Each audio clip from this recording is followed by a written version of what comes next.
Vorbim despre Hamza Pele, născut pe 7 aprilie 1931 la Băilești Dolj, decedat pe 12 decembrie 1983 București, România. A fost un actor român de film, radio, teatru, televiziune și voce. Printre alte roluri memorabile, Hamza Pele a fost creatorul și interpretul personajului Neamarin Miliardarul. Totodată a interpretat unele figuri celebre din istoria României, precum Decebal, Mihai Viteazu. Hamza Pele. Bă, mare e puterea lui muica asta natură. Natura asta, muica noastră, mare e puterea, că bag seamă și noi tot de cine tragem snaga de la ea, știi? E mare puterea ei, bă. Păi bine, adună atât potop de apă și nu se isprăvește de când de lumea, auzi? De când de lumea. Păi văzui azi dimineață unul, auzi, avea înaintași pe ochi, ochelari pe nas, avea înaintași. Și călca printre cearceafuri așa ca cum calcă cu costârcul prin mătasa broștii. Mă, zic, e profesor, mă, ăsta. Domn profesor, zice, unde atâta oi de apă, domn profesor? Mă, neică, zice, pe o sumedenie de ape să varsă aici. O sumedenie de ape să varsă aici. Păi numai Dunărea trece prin 7-8 țări și aduce apele aici. Bă, mâncați așa, dar Jiu tot așa vine. Jiu tot așa vine și el. Aha, și tot așa.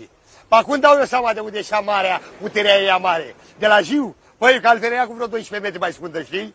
Auzi, mă, mânca așa, dar e sărată, bă. Păi e sărată, bă, dacă vă spui, o gustai, ce mai? O gustai. Auzi, e sărată de zici că e ciorba lui Dumitrică, a lui Dulceagu. Ăla a mâncat ciorba sărată o ognă. Nu, că nu-i plăcea lui așa. Dar el luase muierea fără voia lui soacră, să știi? Intrase neam la el, la ea fără voia lor. Și atunci îi făcea nevastă sa ciorba muierea, știi cum trebuie? Venea soacră sa pe furiș, buf, îi mai arunca un pom de sare, știi? El, ca să nu iasă scandal, să facă gălăgie, o mânca așa.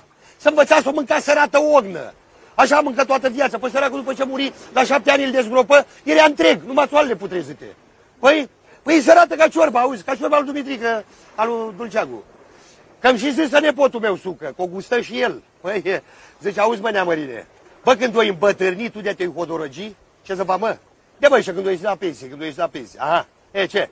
Ne tragem amândoi încoace și pune vreo 7 opogoane de castraveți, aici le udăm cu apă de asta sărată.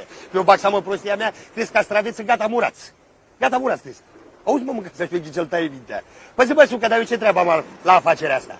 Păi ce nu faci nimic, matale îi sădești, îi uzi și îi culegi. Că banii adun eu banii, că pe matale o să împătărnești, te lasă mintea, te lasă ochii, știi? I-adun eu. Brava, bă, zic, ia uzi o dină pe mine.